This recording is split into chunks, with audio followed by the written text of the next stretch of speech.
All right. The numbers have started to slow down. It is officially 12 o'clock, so I will get started and welcome everyone to another installment of Webinars for Busy Lawyers, Building a Law Firm Website that Actually Generates Clients, presented by Caitlin Harrison, whom I will introduce momentarily. I'm Amy Levine, Director of Programs and Volunteers, and I'm going to be your host for today.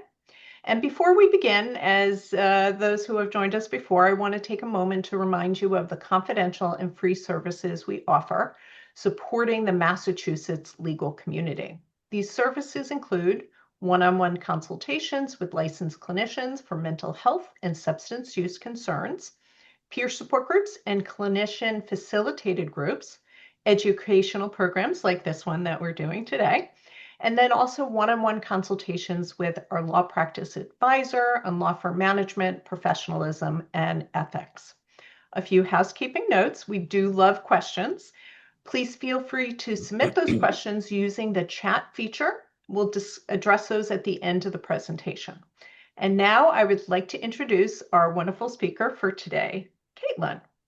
Caitlin is the founder of Firmly Studio, a website service built for solo and small law firms. Through Firmly, she helps attorneys clarify their positioning, communicate their value, and attract better fit clients through systems-based websites designed to convert those visitors into clients. And with 20 years of experience in branding, web development, and client experience design, Caitlin bridges strategy and execution, helping law firm owners build marketing foundations that are professional, ethical, and sustainable. And now I'd like to hand it off to Caitlin. Welcome, Caitlin.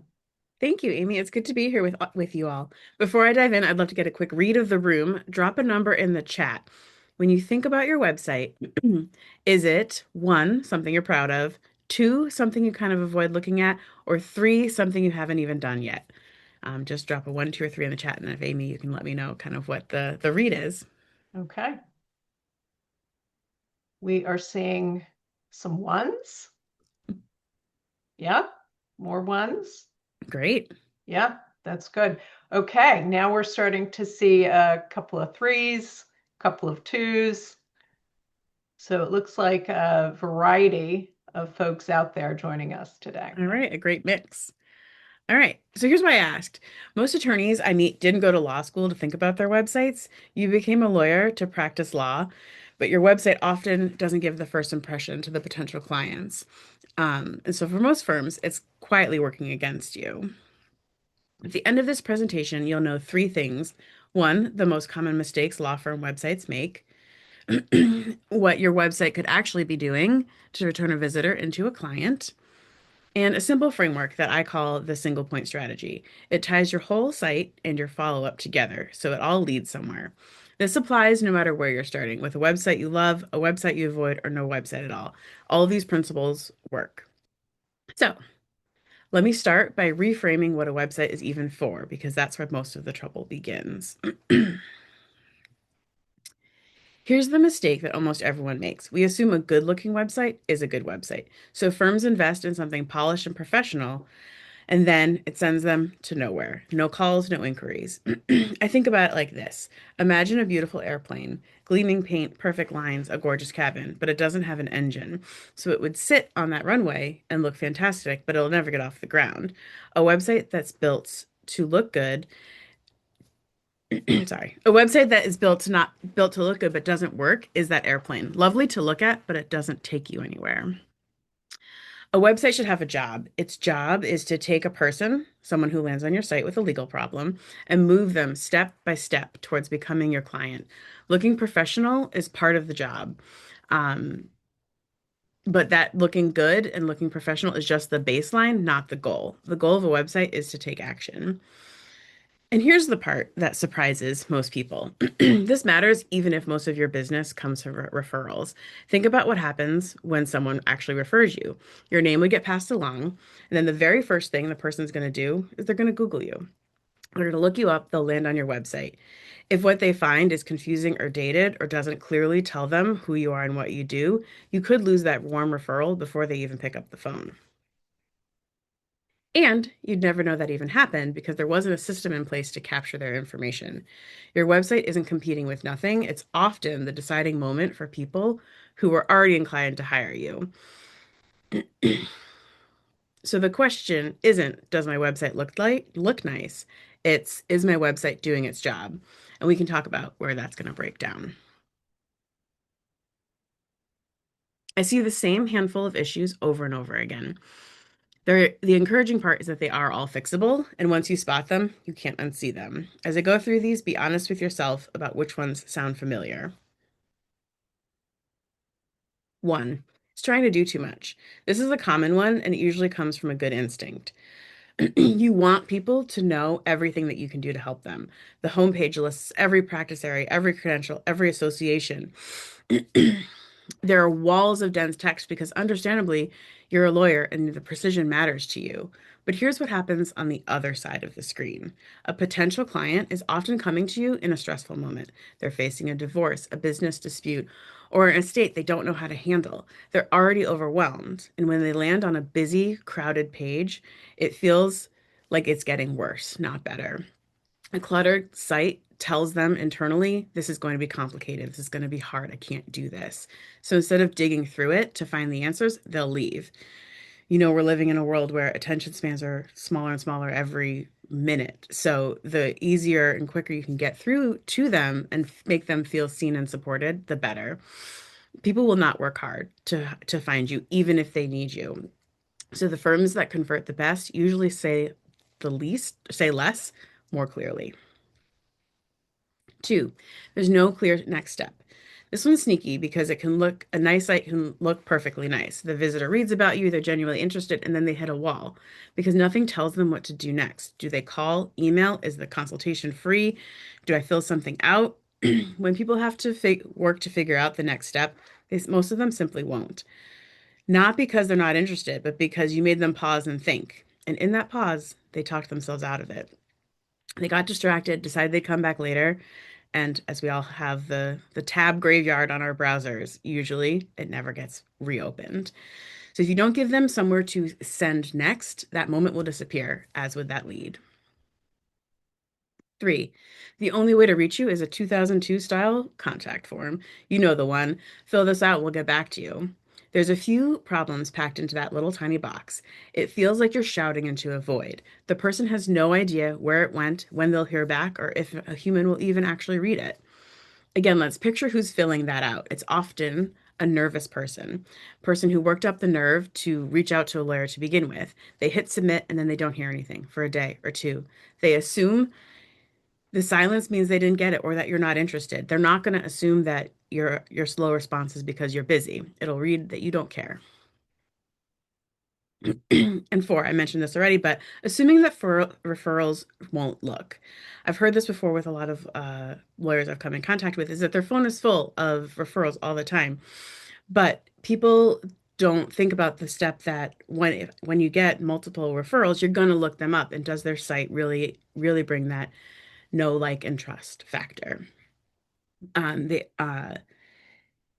A clear, current, trustworthy site says to this person, yes, this person is the real deal, and my referral partner did a great job connecting us together. A confusing or dated one is going to plant that seed of doubt, and they might move on to the next person because most people are usually getting a couple referrals before they even choose who to have a conversation with.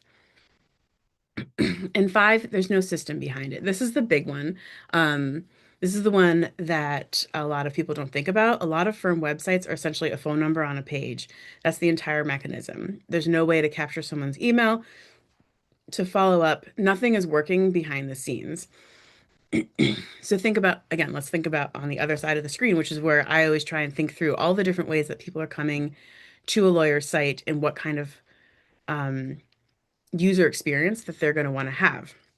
Every single visitor who isn't ready to pick up the phone and call you is going to be simply gone in that exact moment. There's no safety net built in under the site. You did the hard work to get them there, and then the moment passes and they're lost with no way for you to ever reconnect with them. A website without a system behind it can only ever catch a small slice of the people who are ready to act immediately. Almost everybody else will slip through the cracks. Notice how not one of these is really about how the site looks, and that's coming from a designer. They're all about how it works. It's how it functions underneath the beautiful system on the top. It really works on whether the real person gets moved from interested to get in touch. The good news is that you don't have to fix all of these with 5 different patches. There's one central idea that I love to present to my clients and to potential clients about how to fully cover all of these bases. Everything I just described gets solved by one single shift. I call it the single point strategy. And the whole idea is that your website and your follow-up should all point to the next clear step. For most firms, my best recommendation is that one step be getting the right person on a short call with with you or someone on your team. So your page becomes the center of everything, and every single page moves that person towards the booking page. So let me walk through all the different pages that I think are the standard set that would also lead to a booking page. Your homepage isn't just a table of contents. Its job is to quickly say who you help, what you do, and point them to that call. The About page does something that people underestimate. It builds that trust that makes someone comfortable to the point of reaching out and also points to that call. So instead of being that dead end, it's also going to link to that call and encourage that call. Your practice areas speak to the specific problems someone showed up with, shows them how you handle it, and points them to the call. It's going to get repetitive here. Your contact page, your testimonials, and even a blog post someone found on Google, each one does its part and also sends them to the call. I feel like there's a lot of times that those end up being siloed pieces that don't actually have any calls to action that take you back to that one central location. And for the people that aren't ready to book yet, there's a lead magnet and a short email series. So instead of losing them, you capture them and gently point them back to that same call over and over again. So this isn't a pile of disconnected pages. Each one is doing its own thing. Each one is connected, and every road leads to that same destination. To kind of go over it in practice, in 4 parts, it breaks down to one, the one clear next step. Think of it as a GPS. You've been offered 12 different, if you were offered 12 different destinations, every time you got in the car, you'd go nowhere. One clear route and you move. Your visitors need that same clarity. 2, no dead end. There's no page that leads them somewhere to the bottom of the page and just stops. I see this a lot in things like blog posts or contact forms, things that just kind of leave you in one spot and don't make you take action. You've consumed the information and then you click away. Every page effortlessly invites them to that next step. And that next step is instead of a contact form, it's a real calendar where someone can grab 15 minutes to simply feel safe and feel heard, feel that you're approachable and that you're not a sales trap. It really just brings people from the other side of the screen to make you a real person in this digital age. Excuse me. One second. In this digital and AI age, that human connection is the thing that's rising to the top. That's all I hear. So putting a calendar out there, putting a way to really turn you into a human really is going to bring you to that next level. Then for the part 3 is that not yet. For the person who lands on your site and they're not quite ready to book, you give them that smaller, easier step. It's a guide, it's a download, it's answers some of those basic questions that every single person that you work with asks every time they hire you. You give them something useful in exchange for their email, and then you can stay in touch. You can find a way to talk to them over email and again, slowly invite them to that call. You can set it up automatically and then continue to nurture as they go. Think about it like planting seeds. Not everyone's going to sprout on the day you plant it, but if you tend to them, you will build a garden. And part 4, it's always working. And this is the part I care about the most for you. A site that's built this way works when you don't. It's capturing and following up in the background. And that's the difference between a website that adds to your plate and one that takes things off of it. So to recap, one clear next step, no dead ends, the capture the not yet and always working. And together, you've turned your site into a strategic system. So that's what what a website that actually works looks like. Now, whether you build it yourself, use one of the AI tools, or hire someone to do it, here are a few things to look for so your site actually does this. You want to make sure it's built to work, not just to look good. Make sure it leads to that next clear step. There's a system behind it, that it's not just a brochure that's showcasing your services without any action or marketing behind it. And then it's built on a really strong foundation. This includes a quality management system. I prefer WordPress. That's the one I recommend for everybody.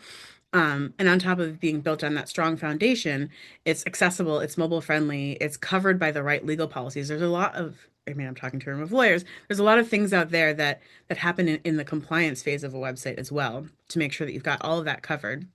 And finally, you want to make sure that it's one that you own. It's not something that you're renting on a platform that you can't leave. Um, so thank you for spending time with me. I hope that you're walking away looking a little bit, looking at your website a little bit differently and not something that you dread. So if you'd like, I'm happy to offer a 30-minute call, chat about your website, chat about where you're at and how I can help you. And now I'd love to answer some questions. So, first of all, thank you so much, Caitlin. This was, I think, very helpful because, again, I think when you started in the beginning talking about, hey, it can look beautiful, your website Hmm. can look beautiful, but if it doesn't drive the business or it doesn't end up to that one point strategy, is it really working for you? Couple of things that you had mentioned that I personally have my own frustration is that there are no emails, Hmm. right? And it's that form to fill out. Don't know who's reading it, don't know who's going to get back to me. And it really is, I never understood why somebody wouldn't want to put an email on there when that is, in today's day and age, people don't like to make that initial call. Yep. They Yep. just want the email. Eventually, you have to talk to them on the phone. Why do you think, just out of curiosity, that people don't put their email on there? I will tell you, I try and convince my clients to even make an info at or some sort of generic email. The problem is, excuse me, sorry. Um, there are nefarious people that scrape for emails. And so when you're getting all of those cold pitches about your SEO and your operations and all that, it's usually because they've scraped your email from somewhere. So that is a big reason why people hesitate to put their email out there. And you can put as much spam filtering as you can, but it's still like if they script, it's same as like if I came on and I found your email, I can just email you. A lot of them are coming from throwaway inboxes. It's a whole system. Um, so some of it is just if you accept that that's kind of the cost of doing business, is you're going to filter through the people that have spam found your email. I also agree. I like to find an info at if there's not a better way to contact. Um, but that's part of the reason that people are hesitant to put their full email out there on the internet. Okay, that I understand that. It's still from a potential customer client, quite frustrating. Absolutely. And that's why I usually kind of caveat that you're going to get all like a good amount of spam. We'll do the best we can with the spam filters and to get technical in your DNS and things like that. But as long as just ignore those people and keep filtering for the ones that are actually using your email, I recommend on the contact page.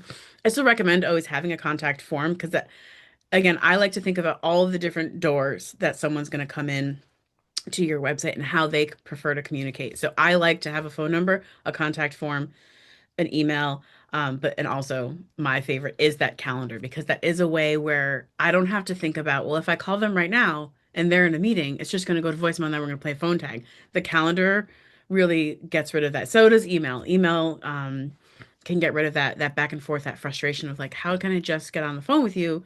Because yeah, in this day and age, I'm not necessarily going to pick up the phone and call, but I would Mm, hop on someone's calendar in a heartbeat. Like, right, right, right. No, that makes sense. And what do you think about, often I see the pop-ups of mm, chat with us. What do you think about those? I think that they are a good solution. I think that they're going to become more and more, they're on the rise for sure. I struggle for my own personal user experience of I don't like pop-ups in general, and I tend to not recommend them because I haven't looked at your site long enough yet to decide, and you're already in my face. So I think that the chatbots are definitely something we can integrate. It's another way. Usually you're going to end up talking to an AI. not a human. So it's one of those things that does that fit for your brand that you're okay with that AI chatbot. Um, but I think that that's on a rise, and I think that's going to probably get worked into my system at some point. But I want to find the right way where it doesn't feel like because where it's like beeping in the corner, and I just want to focus on learning about you real quick before I take any action. So finding that balance of user experience and accessibility and making it enjoyable. Yeah, yeah, no, that makes sense. I know, again, my personal experience, I remember digging. Somebody described who they are, what they do, but I never got to their name. Now, granted, it was more of a podcast type of email, Hmm. rather website, but I couldn't find, even though it was about me in that Hmm. section, I never got to the name until the very bottom, Hmm. which I thought was a little unique, we'll say. Yes. I have Um, done that before too. So I've seen that where it's like you've almost hidden the message, and for what we do, I think leading with your face is the way to go. Maybe not right here, like here we've got this is a stock photo, but if I come back over to this slide, hold on, you can kind of see ideally again these are my demo sites, but I would want it to be, and then on the about page you're opening with their face or a group of faces if it's a group of lawyers. Because at the end of the day, when you're talking to especially the small and solos, the large law firms are a different beast and a different strategy, but you're usually hiring one to one, whether it's B2B or B2C. It's who you are as a person. So I usually love to make sure that the face is on the homepage, and also that about page really starts with them and their why, but that you get a name right out of the gate. right, right, exactly, exactly. Again, that's more personalized. Hmm. Um, Another question you had mentioned, you're aware of compliance and things Hmm. like that. I'm wondering if you can talk a little bit more about that because I think, again, even though there are lawyers out there, this isn't, as you said, people go into law to practice law. Yes, They don't yes. necessarily know the compliance piece of the website. Is that something you can talk a little bit more about? Yeah, so there's two different pieces. There's accessibility, which is there are like full-blown experts on accessibility, but I always kind of hit on the main points to make sure that we are doing our best practices for accessibility, which has to do with screen readers, alt text things. So like if someone's using a screen reader, the photo gets described to them. Color, the most common is the Mm, color contrast, making sure that the right color contrast is there. Some of those pieces that just kind of start with accessibility. Again, there are people that are full-blown experts on it. When I build a site, I'm doing my best practice of what I know. And then in terms of privacy policies, I've partnered with and I resell this company is called Termageddon, and it started with a husband and wife team. The husband is the techie and the wife is the lawyer, and so they stay on top of it that they are auto updating. You install it once, and so, like, I just got an email. I think New York is changing their laws, and so I'll go into my dashboard for my clients, and I'll push through the updates. You go through a series of questions to begin with, but it's the privacy policies, disclaimers, which is really key for law firm sites. Of that, until we sign an agreement, this is not a this is not a client. What is the term? Client attorney privilege like doesn't exist, mm. and anything on our website is for informational purposes only. So all of those things that you can do them state by state, things like that. And so those are the pieces where, it's the not as glamorous side of web design and not everyone talks about it. You can go pull a free policy and stick it on your website. Um, but it probably won't hold up in court. And again, I mean, I think there's probably disclaimers with Termageddon as well that they do their best as well. No one until you can also hire a privacy policy lawyer to create one specifically for your site. The way this company that I work with kind of is that bridges the gap where you don't have to spend the time and the thousands of dollars for this, where you're going to get that that one that is customized to you, but gets you as compliant as possible. Again, things are changing all the time. Yeah, yeah. And so that's interesting. You had mentioned New York is different than Massachusetts, which makes Hmm. sense, right? Every Yeah. state has their own compliance Right. And um, you know, and every website, even if you don't have a contact form, every website is collecting data. It collects your IP address, it stores it somewhere. And so, you know, you've got to kind of cover your bases of what you're collecting and what you're using it for. And 9 times out of 10, you're really just answering those questions of like, I'm not selling your information, which we've also all gotten that where you sign up for something and then suddenly right. your inbox is full because someone sold your information. Things like that. You're covering that in your privacy policies. Yeah, yeah. No, that's good to know. And I just when you talk about the contrast and being able to read things on a Hmm. website, I sent out mass emails. Hmm.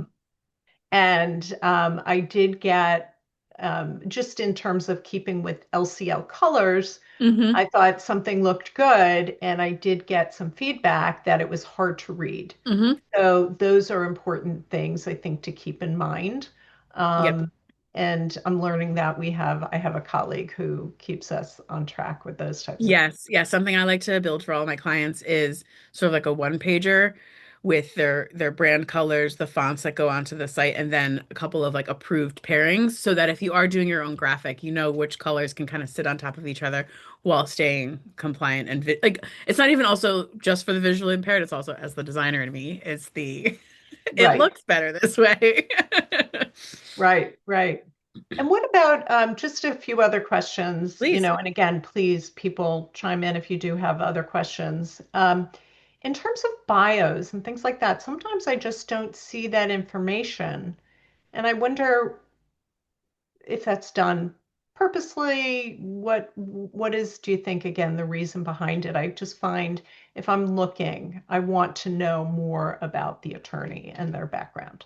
Yeah, I encourage every client of mine, and it's part of the process to write a bio, and it exists either on a generic about page where there's a little bit about everybody, or each person gets their own standalone page, depending on which which avenue the client wants to go.